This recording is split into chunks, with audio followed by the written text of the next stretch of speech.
بسم الله الرحمن الرحیم. الحمد لله والصلاة والسلام على سيدنا رسول الله وعلى آله وأصحابه ومن والاه. اما بعد، السلام علیکم و رحمت الله و برکاته. در ماه مبارک رمضان و در برنامه رمضان در کشورها در خدمت شما از شبکه تلویزیونی شارجه هستیم. در رابطه با اوقات خود در این ماه چه کارش کنیم؟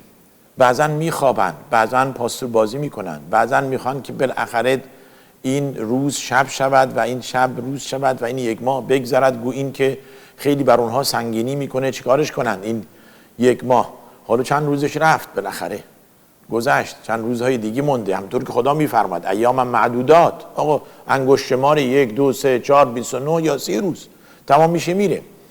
خیلی خوب، کسانی که قرآن بلدن خب قرآن میخونن. کسانی که قرآن بلد نیستن چه کار کنند؟ حالا ما این به خصوص برای پیرمردها، به خصوص برای پیرزنها، برای کهنسالها، برای کسانی که ممکنه تلاوت قرآن براشون مشکل باشه. آقا شما که در رابطه با قرآن گفتید، در رابطه با ماه قرآن صحبت کردید و فضیلت قرآن گفتید و گفتید که خیرکم من تعلم القرآن و علمه، تمام اینها رو ما فهمیدیم. اما ما که قرآن بلد نیستیم. یه نفر سوالش اینه ما قرآن بلد نیستیم، چی کار کنیم؟ چطوری وقت رو سپری کنیم؟ جواب اینطور. آقا شما قرآن بلد نیستید ولی ذکر بلدید. گفتن سبحان الله والحمد لله ولا اله الا الله والله اکبر بلد هستید، این که مشکل نیست. پیامبر میفرماید هن الباقیات الصالحات. این باقیات الصالحات 4 لفظ، 4 جمله: سبحان الله، الحمد لله، ولا اله الا الله، والله اکبر. حالا میخواید اضافه کنید ولا حول ولا قوة الا بالله، میتونید باز اضافه کنید. پس بنابراین شما که قرآن بلد نیستید ولی این اذکار بلدید، نباید زبانتون از این اذکار خالی بماند. تنها این نیست، تنها سبحان الله والحمد لله ولا اله الا الله والله اکبر نیست، بلکه اذکار دیگر هست، بلکه استغفار هست. صیغه استغفار که خداوند میفرماید در سوره هود، در سوره نوح: فقلت استغفروا ربکم انه کان غفارا یرسل السماء علیکم مدرارا. نتیجه آن صیغه استغفار اینه: استغفر الله و اتوب الیه. فقلت استغفروا ربکم ثم توبوا الیه. استغفر الله و اتوب الیه. استغفر الله و اتوب الیه. 100 بار، 200 بار، 1000 بار، هر چی میتونی این استغفار بکن. استغفار رسول الله صلی الله علیه و سلم دربارش میفرماید که من روزی بیشتر از 70 بار استغفار میکنم، روزی 100 بار استغفار میکنم. و اگر رسول الله صلی الله علیه و سلم با این عظمت اشرف مخلوقات است، این همه استغفار میکند، من و شما چی؟ از باب اولا باید استغفار کنیم، باید بیشتر استغفار کنیم، باید بیشتر ذکر کنیم. پس عنوان برنامه ما در این بخش ذکر و اهمیت ذکر است. اهمیت ذکر اوقات را گل می کند، اوقات را گران می کند، بیهوده نمی شود. یعنی اینکه ما پیوسته خدا را یاد کنیم. خدا را یاد کردن نه اینه که ما بگوییم لا اله الا الله تمام شد، نه. در جای میفرماید که فذکروا الله ذکرا کثیرا، خیلی خدا را یاد کنید، نه 1 بار و 2 بار و 10 بار و 20 بار. ذکر کثیر یعنی این که ما عدد بیشماری در این ذکر داشته باشیم. حال یاد گرفتیم که بگوییم سبحان الله والحمد لله ولا اله الا الله والله اکبر ولا حول ولا قوة الا بالله. ذکر دیگر که پیامبر میفرماید کسی که این ذکر را بگوید روزی 100 بار گناهش بخشیده می شود. سبحان الله و بحمده، سبحان الله و بحمده، سبحان الله و بحمده. کجاش مشکل اینجا؟ قرآن بلد نیستید بخونید، این که بلدید. 100 بار، 200 بار، 300 بار، هر چی دوست دارید. این هم یک نوع ذکره. پس اوقات را ما با ذکر پر کنیم، نه با بیهودگی، نه با مشغولیت، مشغولیت دنیوی. این ذکر برای همه هست، برای اشرف مخلوقات که رسول الله صلی الله علیه و سلم باشد بوده، تا انسان عادی، هر مسلمان این ذکر رو انجام میده. دیگه چی؟ غیر از این چی؟ میفرماید که دو کلمه هست که خیلی نزد الله محبوبه، در میزان حسنات انسان مؤمن سنگین است و بر زبان سبک. اون چیست؟ سبحان الله و بحمده سبحان الله العظیم. این دو کلمه میتواند میزان حسنات شما را بالا ببرد، میتواند شما را از این گناهانی که انجام داده اید معاف سازد. کلمتان خفیفتان علی اللسان ثقیلتان فی المیزان حبیبتان الی الرحمن. اون چیه؟ سبحان الله و بحمده سبحان الله العظیم. تکرار کنید، 1000 بار تکرار کنید. خیلی خوب، اینم یاد گرفتیم. پس اون که قرآن بلد نیستی، بدان که این ذکر برای شما جایگزین تلاوت قرآن می شود. ذکر بعد درود فرستادن، این ذکر بعدیه، درود فرستادن بر رسول الله صلی الله علیه و سلم با صیغه های مختلف، با الفاظ مختلف. اللهم صل علی محمد و آل محمد کما صلیت علی ابراهیم تا آخر. یا این که میگویید اللهم صل و سلم علی نبینا محمد، اللهم صل و سلم علی نبینا محمد، اللهم صل و سلم علی سیدنا محمد، یا اللهم صل علی النبی محمد. یا این که اون الفاظی که قرآن یاد ما داده در سوره احزاب، ان الله و ملائکته یصلون علی النبی یا ایها الذین آمنوا صلوا علیه و سلموا تسلیما. صلوا و سلموا یعنی اللهم صل علی النبی محمد و سلم، یا اللهم صل و سلم علی النبی محمد. هم صلات و هم سلامه. خیلی خوب، این هم ذکر بعدی درود فرستادن بر رسول الله صلی الله علیه و سلم بود. چقدر ذکر ما داریم. بهانه ای نباشد که من قرآن روحانیش بلد نیستم و این از این اجر در این ماه مبارک محروم هستم.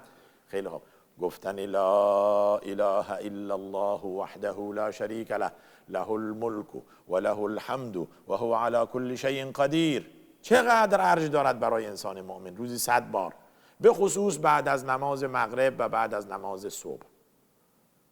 شما عادت داشته باشید اقلا 10 بار این را بگویید بعد از نماز مغرب و بعد از نماز صبح. اقلا 10 بار درود بفرستید بر رسول الله صلی الله علیه و سلم بعد از نماز مغرب و بعد از نماز صبح. این اجر دیگه، این ارزشه. درسته که بالاترین ذکر تلاوت قرآن هست و افضل ترین ذکر لا اله الا الله هست که ما مرتب این را میگوییم. در حدیث صحیح داریم که انسان میآید در روز قیامت میگوید آقا هیچ حسناتی ندارید، خیلی وضعش خرابه، ولی یک جمله شما گفته اید که بر تمام اینها میچربد. در میزان شما، در سجل شما، در پرونده شما این نوشته شده که شما با اخلاص گفته اید لا اله الا الله. تمام شد. این چربید بر همه اذکار و بر همه اوراد. انسان مؤمن دقت می کند، به خصوص در این ماه مبارک رمضان، که ساعات و لحظات بیهوده نگذراند. مرتب این اذکار را بگوید، مرتب این را تکرار کند.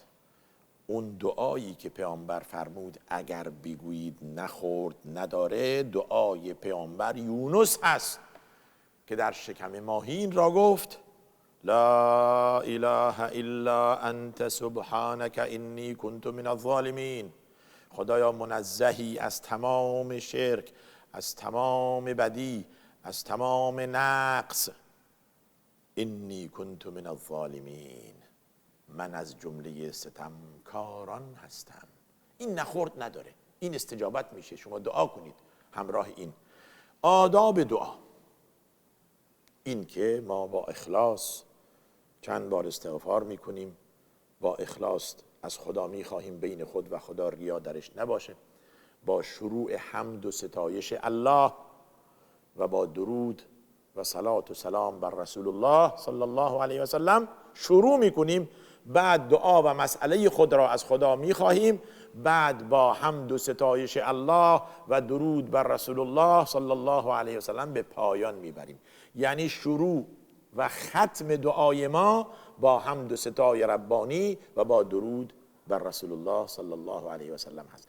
قطعا درود را خدا میپذیرد و بین دو درود و دو سلام و دو صلوات بر رسول الله صلی الله علیه و سلم هم دعا پذیرفته می شود. این آداب دعا کردن است. دیگه چی؟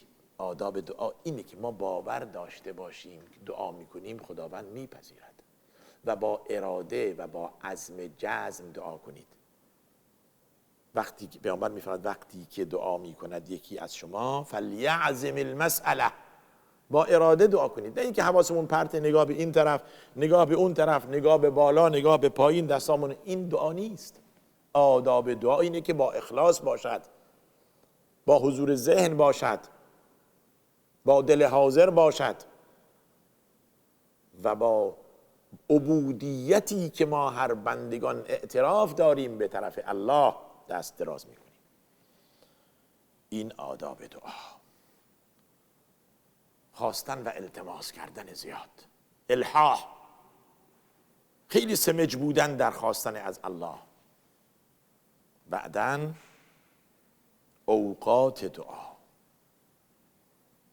ما اوقات دعا را از رسول الله صلی الله علیه و سلم یاد گرفته ایم که بین اذان و اقامه هست. 10 دقیقه ربع ساعت تا اینکه اقامه بگوید وقت قبول دعاست. وقت نزول باران هست، هنگام استجابت دعاست.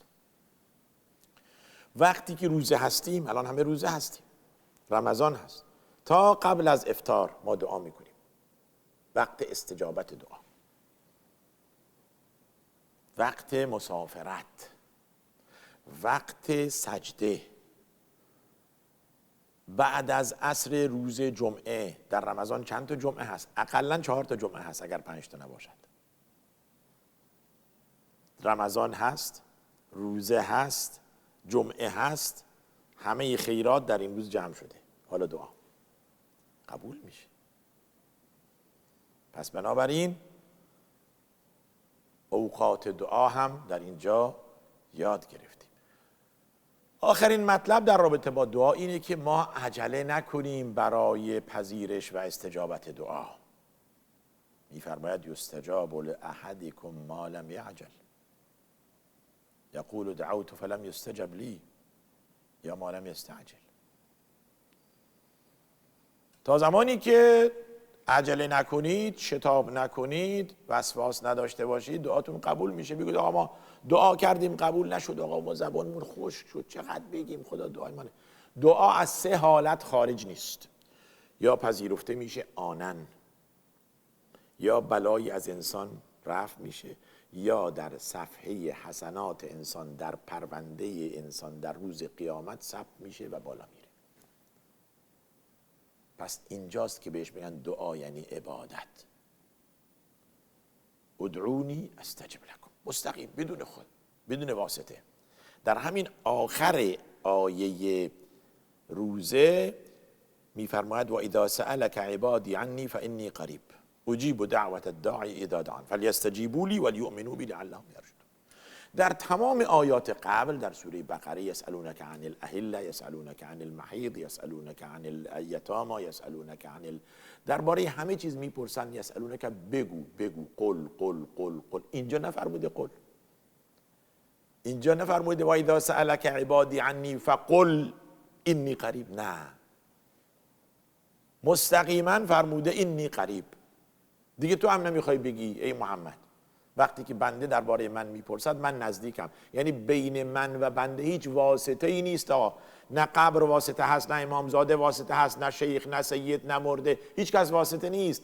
ای پادشاه مستقیما از من بخواه، ای فقیر مستقیما از من بخواه، ای رئیس مستقیما از من بخواه، ای وزیر مستقیما از من بخواه، بدون واسطه، بدون واسطه. این و ناامید نشو، این درگاه ما درگاه ناامیدی نیست. هرچی گناه کردی بیا جلو، بازا هر آنچه هستی بازا، برگرد به سوی ما. قل لعبادی الذین اسرفوا علی انفسهم لا تقنطوا من رحمت الله ان الله یغفر الذنوب جمیعا انه هو الغفور الرحیم. خداوند تمام گناهان میبخشد، ناامید نشید کسانی که زیاد گناه کردید. حالا دیگه خدا ما دیگه پیر هستیم، نه.